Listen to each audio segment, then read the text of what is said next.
So let me start with you, Richard, because we just heard the president there touch on a whole slew of topics and regions. He talked about Russian aggression. He talked about competition with China, about the Israel-Hamas war in Gaza, about what's happening in Sudan and the conflict there and the 8 million people who are suffering from famine. He talked about artificial intelligence and the climate crisis. So much right in that one about 20-plus minute speech. What stood out most to you?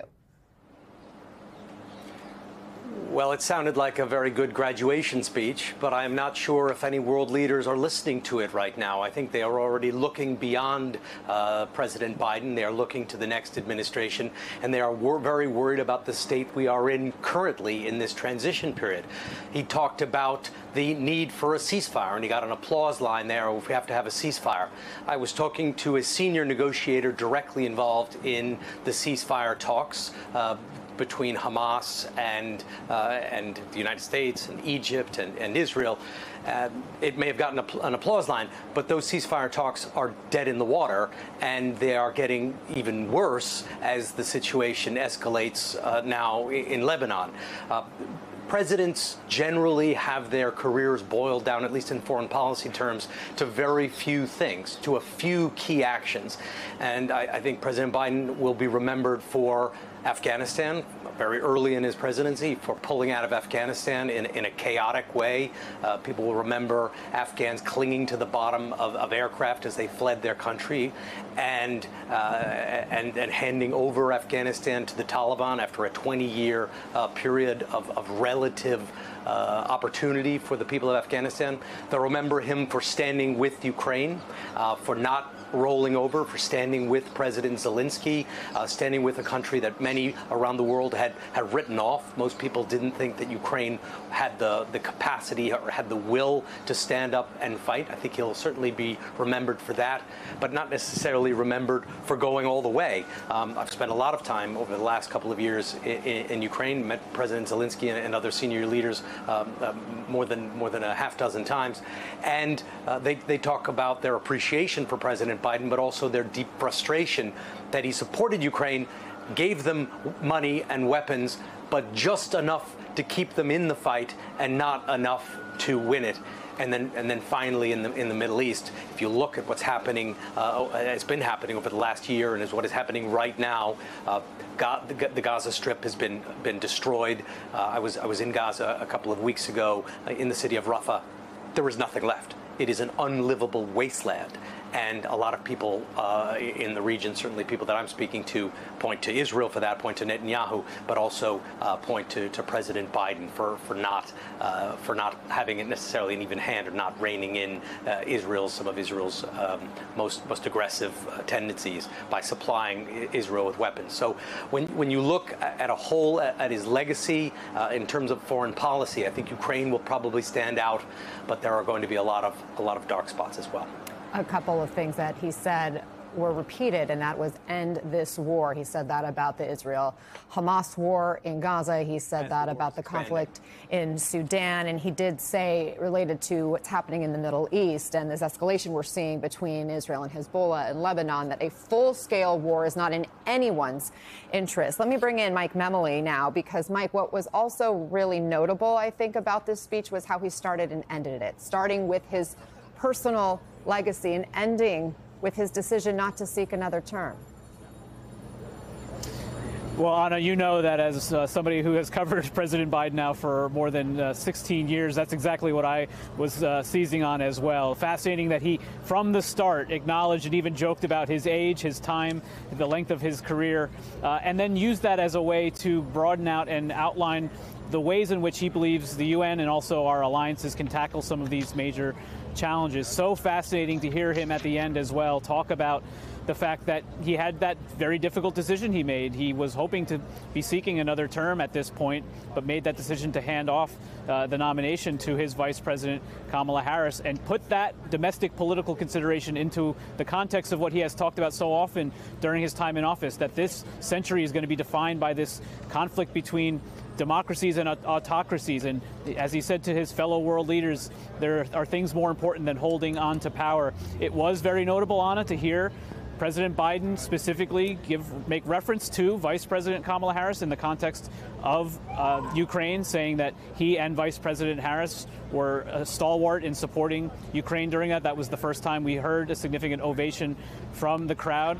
It was also interesting to hear that coded language, I think, speaking directly to the Israeli government about this large, intractable challenge at this point, saying, yes, we first supporting Israel's right to respond as they have to the October 7th attack. He did stand behind them on that. But as you quoted him saying, full-scale war is not in anyone's interest, I also thought it was notable that he put it in this context as well, that progress towards peace will put us on a stronger position to deal with the bigger threat of Iran, and that we know is an important concern of Israel as well. So a really fascinating speech for the president, but Richard is correct in laying out and the concern about whether these leaders are listening to him. We know President Biden will have a series of meetings with other leaders while he is here, including then meeting with President Zelensky when he's back in Washington. But in an indication of the fact that we are set to turn the page in this country, President Zelensky will also be meeting with Vice President Harris, and we expect he'll also be meeting with former President Donald Trump. And Michael Crowley, we know there are about 140 plus other heads of state, presidents, prime ministers, et cetera, who are part of this United Nations General Assembly. And this is just the beginning of the week of speeches, with President Biden going second overall after the president of Brazil. Do you think that the leaders in that room were listening to those directives we heard from President Biden? What were your top takeaways? You know, I think they're always going to listen to the American president. I think they're listening a lot less than they have in past years. This president is a lame duck. He's almost done.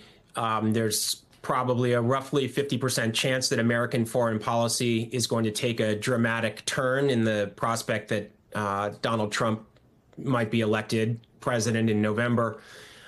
So I think this speech has a lot less impact than his past speeches. I honestly think it was a little bit of a laundry list speech. It was kind of a valedictory for him. He was charting his career, weaving it through the recent history of American foreign policy, and I think kind of trying to put a stamp on his legacy and make a case for the things he believes in and he's achieved in public life. But overall, I don't think it was a particularly memorable speech, or that it is going to change a lot of minds. In addition to the weakness of a president who's on his way out, you have a foreign policy that a lot of member states of the United Nations are not happy with right now, particularly when it comes to American support for Israel, virtually unqualified in the eyes of a lot of people in that room, probably basically unconditional. There's a lot of frustration with the president.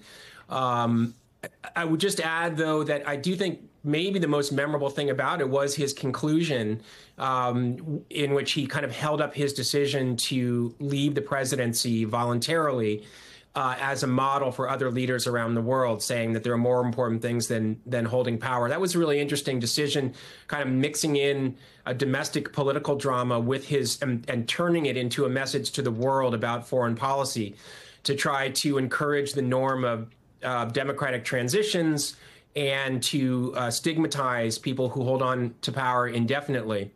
So I did find that interesting. But yeah, ultimately, I think that it's not going to be a high impact speech. And I think it served purposes for Biden's own legacy and a little bit of framing for the election to lay out some choices between continued American engagement in the world, building alliances with European partners, Asian partners, supporting Ukraine, as a contrast, an implied contrast to the policies of Donald Trump. Whether that's really going to move the needle for a lot of voters, I don't know how many are tuned into the president's 10 a.m. United Nations address. So we'll have to see. Joel, your thoughts on what we just heard. How do you see it? And what do you see as the priority at play here with this week of speeches and with all the private meetings that are going to be taking place on the sidelines?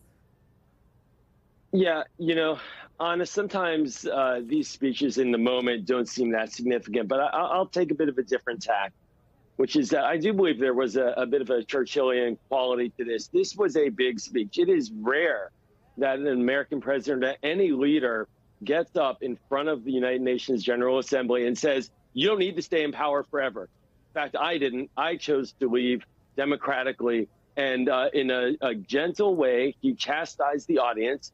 And, there's a through line between that and some of the wars that he also spoke about. Why is Vladimir Putin in this war in Ukraine? To stay in power and maintain his dictatorship.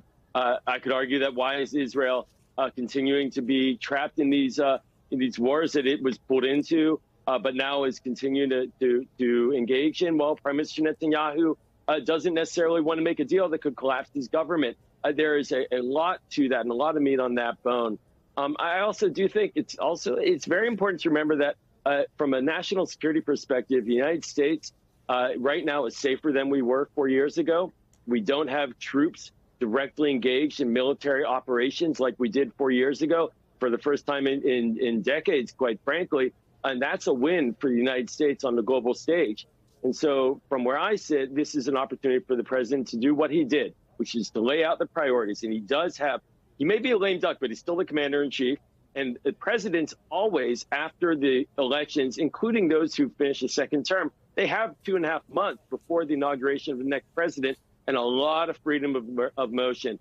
Bill Clinton famously engaged in a very close to closing the deal negotiation for Israeli-Palestinian peace at the end of 2000, before George W. Bush took office. And that was during a tumultuous time in our democracy. So I wouldn't write out Joe Biden by any stretch. My understanding is he's in the office more for obvious reasons than he has been in years. And I think he's laying out some of his vision, including getting this deal done, stopping the war in Sudan, and ensuring that Ukraine's support is rock solid at the United Nations and around the world.